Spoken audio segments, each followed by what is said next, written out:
नमस्कार मित्रांनो, आज आपण एका साध्या कॉमन प्रॉब्लेमवरती चर्चा करणार. पॉझेसिव्हनेस. Imagine a couple deeply in love, ready to take their relationship to the next level by moving in together. But then one partner's intense possessiveness starts to create the problems. This was the case for a couple I worked with. The partner felt a constant need for reassurance, which made the other partner feel uneasy and overwhelmed. आमच्या सेशन्समध्ये याच्या मूळ कारणाचा शोध घेतल्यानंतर हे लक्षात आलं की त्याच्या पास्टमधलं जे काही दुःख ब्रेकअप्स होते त्यामुळे तो असं वागत होता. त्याला त्याच्या प्रिय व्यक्तीला गमावण्याची खूप जास्त भीती होती, ज्यामुळे त्याचा साथीदार जवळ ठेवण्याची त्याला एक गरज वाटत होती प्रत्येक वेळेला. But it was very much suffocating for the other partner. Through our sessions, they began to communicate better.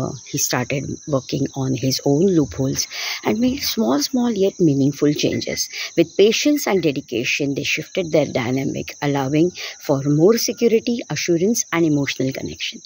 शेवटी पॉझेसिव्हनेस मागचं कारण समजून घेणं फार जास्त महत्त्वाचं आहे, जेणेकरून आपली रिलेशनशिप हेल्दी होण्यासाठी तुम्हाला मदत होऊ शकते.